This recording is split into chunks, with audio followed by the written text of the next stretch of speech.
Hi friends, welcome back to my channel. My name is Ashley if you're new here, and in this video I'm going to be talking about how we have added All About Reading Level 1 into our homeschool. So if you are new here, I have a kindergartner who I am doing this with.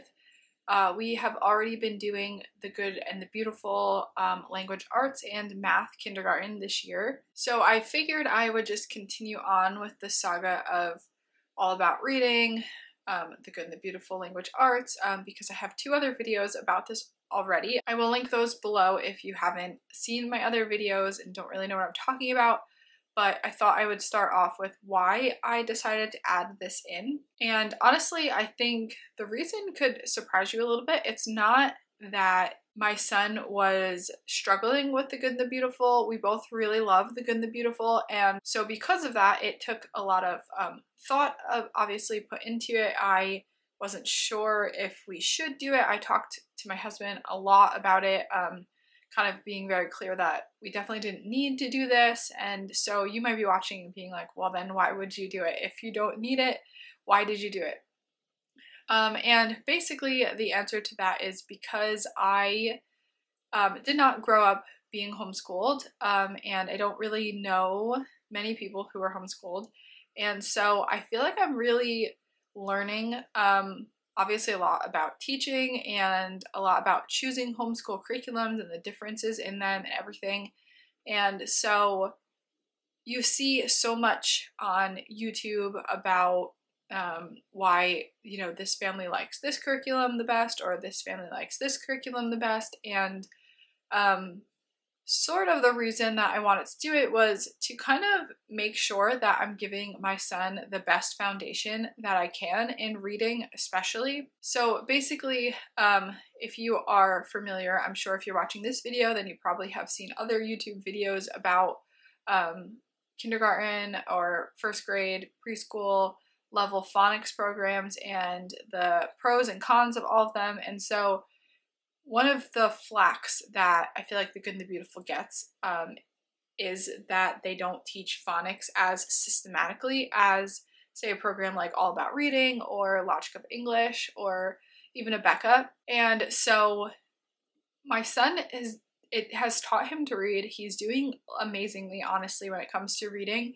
But I had hit a point in our homeschool where I started questioning, is what I'm doing enough? Is this, like, I know he can read now, but is it going to be a struggle in the future? Is he going to have, I don't know, like I said, like a strong enough foundation in phonics that this is going to be a good pick for him?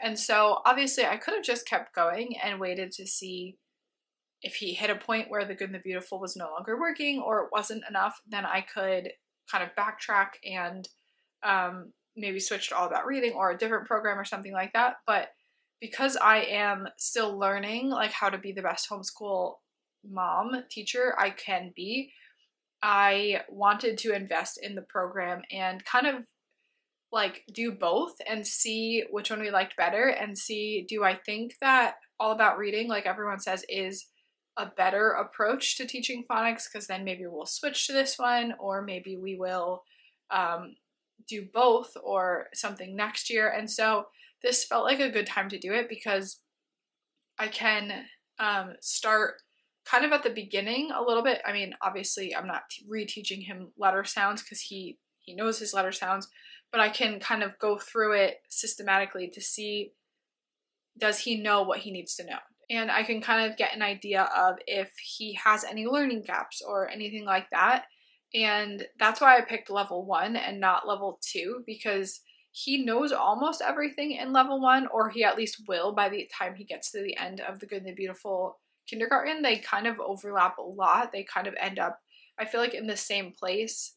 Both the Good and the Beautiful language arts and All About Reading level 1, they kind of teach almost exactly the same stuff as I've gone through it. I've seen that. And so I could have gone to level 2 and waited until he got through the Good and the Beautiful kindergarten and, you know, maybe just start at level 2 or done both next year.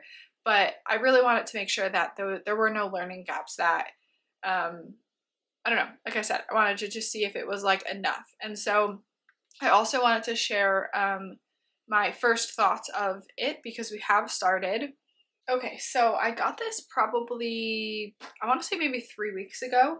And I'm like one of those people who I was really excited to go through the activity book and prep it ahead of time. And that's what I have here. I wanted to show you kind of like what I've done so far.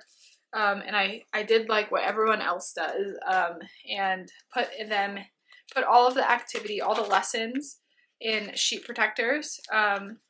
So if you're unfamiliar, this program comes with 3 readers, and it comes with these little magnet tiles. You can also use an app instead of using the actual tiles. I bought this curriculum off of Facebook used.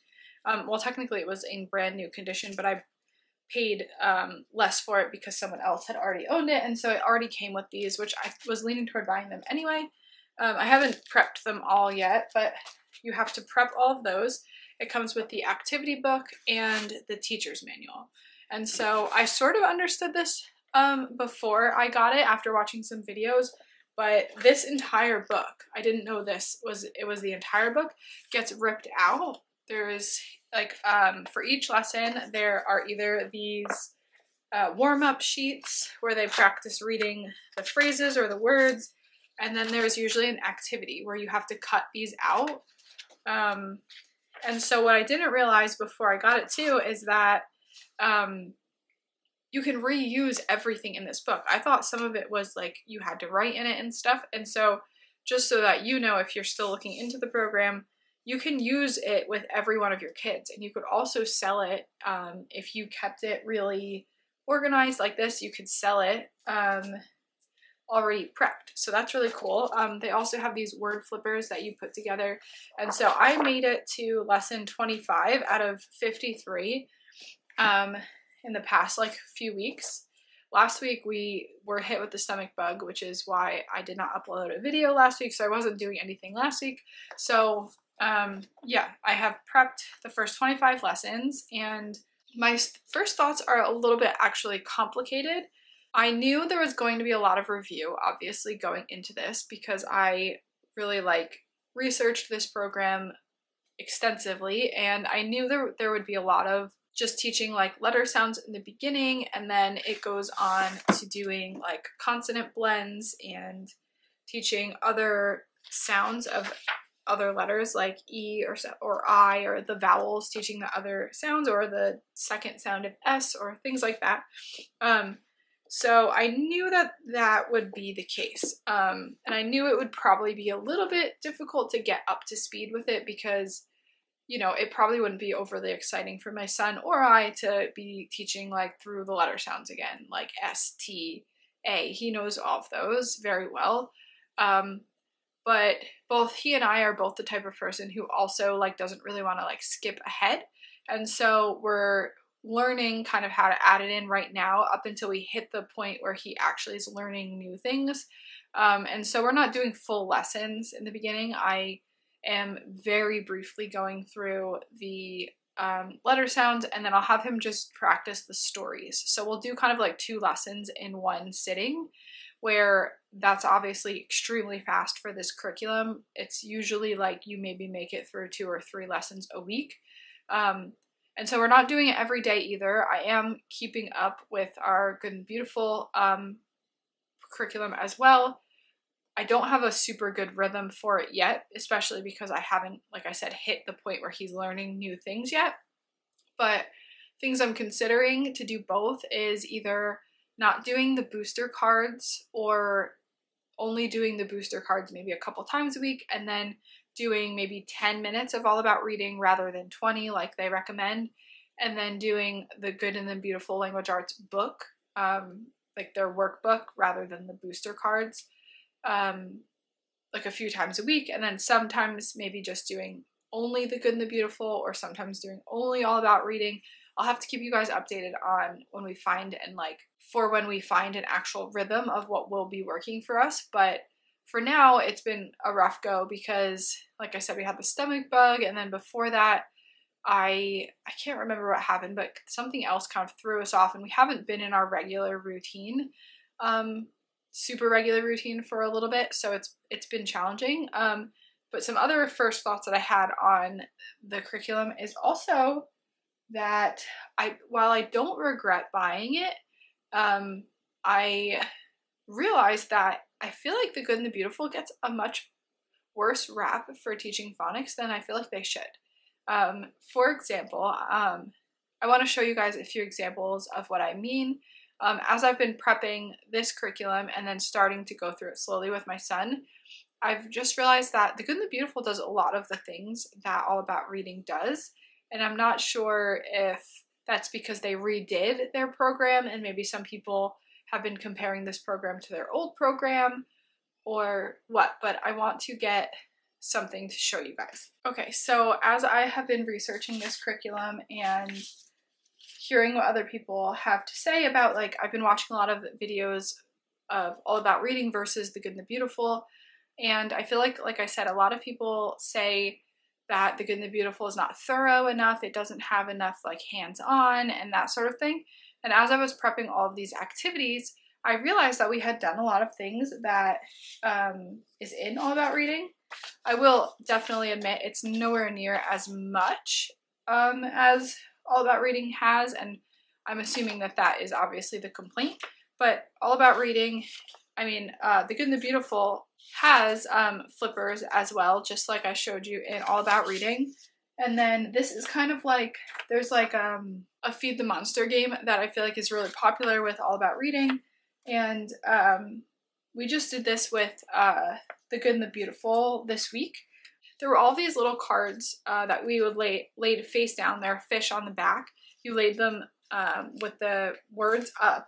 And then my son had to pick 3, and then I had to pick 3, and then we would read the words on it and then kind of go fishing and put it through the little thing, just kind of like the Feed the Monster. You read the word and then you feed the monster. And then whoever had more fish at the end won the game. And so I feel like that was really helpful because it taught like winning and losing, which is really helpful at this age to teach how to lose gracefully and that sort of thing, which it even said it in the curriculum that that's part of what we're doing. There's no strategy to this. It's all about, you know, learning to win gracefully and lose gracefully.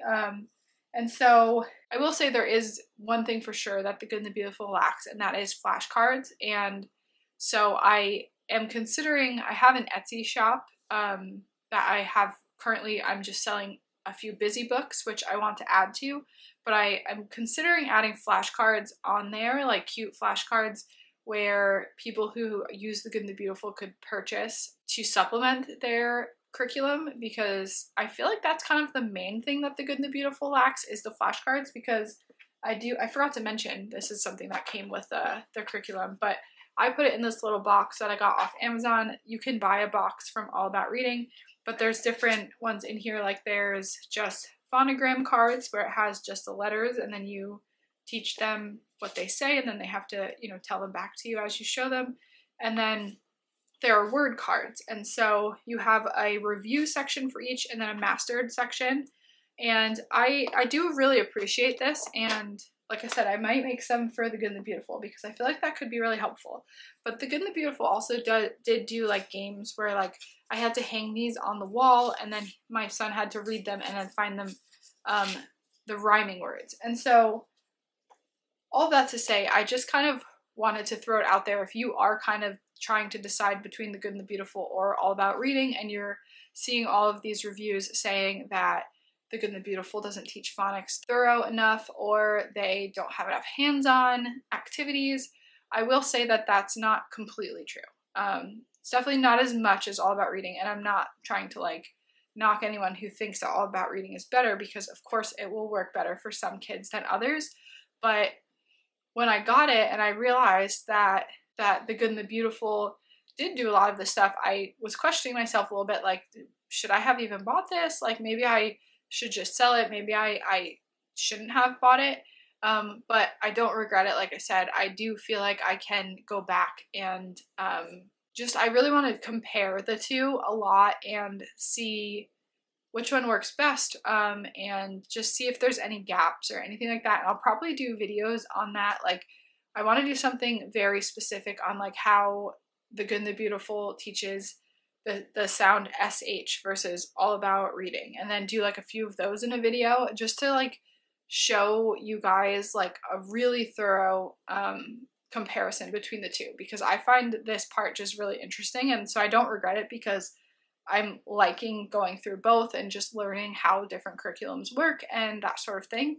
So, and like I said, I could always sell it again if I ultimately felt like I didn't need to use it with my son, or I could save it for my other kids, because I do think it's obviously a really good curriculum, and I might choose to use it with another child instead of The Good and the Beautiful, or who knows. But that's the plan going forward. We're going to continue using it, and I'm going to try to figure out a way to do both, because my son and I both really do enjoy The Good and the Beautiful, and we don't want to replace it. So that's what we've been up to. Part 3 of this saga of All About Reading. This is probably like the end of all of these videos. And I mean, I'll definitely keep updating you guys on how it's going and how I, like I said, I want to do like comparison videos and stuff like that. But in my like monthly updates, I'll keep you guys updated on how it's going and if we have like a routine that we eventually fall into and all of that. But I'd love to hear from you if you have used both of these programs or one or the other and your thoughts on it. I really enjoy, like I said, like comparing the two and just thinking really deeply about these things. I think it's really fun, and I just want to thank you so much for watching, and don't forget to subscribe if you're new, and I will see you in the next one.